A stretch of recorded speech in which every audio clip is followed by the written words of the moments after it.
Now, with Thanksgiving just 2 days away now, and as we head into the holiday season, it is important to acknowledge that this time of year can add a lot of extra stress in our lives. No doubt about it. The holidays are meant to be fun and enjoyable time with friends and family, right? But it's not always the reality for a lot of people. And at different times, all of us can be stressed. So we need to know how to manage that. Joining us this morning is licensed family therapist Garcia Balis to talk about how to recognize these triggers during this time, how to cope in a healthy way. Good morning to you. Thank you so much for being here. Let's get right to it and start off with the source of the stress. Now, it could be different for everybody, but what would you say is the main source of stress right now?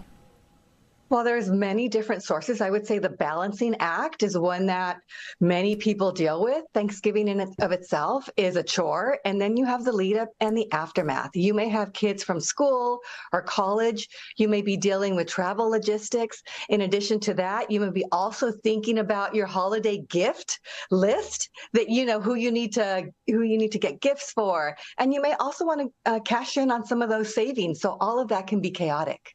Yeah, I'm just going check, check, check. You just listed off everything going on in our lives collectively. Yeah, for sure. So what are some ways that we can manage the stress, all this extra pressure that we're feeling? So first things first, know your holiday struggles. Everybody struggles with something different during the holidays. Prioritize your mental health.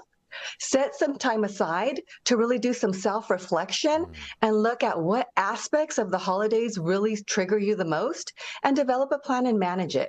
Secondly, I would say that manage your expectations. While it's good to plan, it's also important to remember that things don't have to go perfect. Don't have an agenda, and remember that, it's okay to just go with the flow. Eden, it's interesting. I always hear this phrase, and I really like it when people say, give yourself grace. And most importantly, give other people grace, where you just give people a break and maybe just go easy on each other. And that's not, again, that's not always easy to do. You get around the table and people start talking politics, or they start talking religion, or whatever, the state of the world. And then things can get a little bit tricky. So do you recommend that people stay away from all those tough subjects? I do. So while some people really like to be around family, it's exactly what you talked about with other people. When they think about family, they think about arguments, they think about quarreling, they think about uncomfortable conversations. So we all know our family. Recognize what's important, recognize what topics the family can manage, and stick to those, and stay away from those high intense, high provocative subjects. We'll talk about the weather. Yep. Talk about our favorite pie. Yes, definitely. I saw something the other day. Self-care is not being selfish. So if you could just take, even if it's 5 minutes to yourself, and go for a little walk or do some deep breathing, some meditating, that can be super helpful, right? Absolutely. Focusing on the positive, being mindful. Sometimes during the holidays, we actually forget what we're thankful for.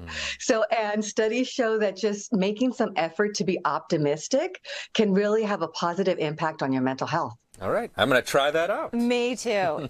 Not just around Thanksgiving, not just that's a good practice for everyday living. Thank you so much, Garcia Balis. Thank you for joining us and getting up bright and early with us on Today in LA. Have a great holiday. Thank you.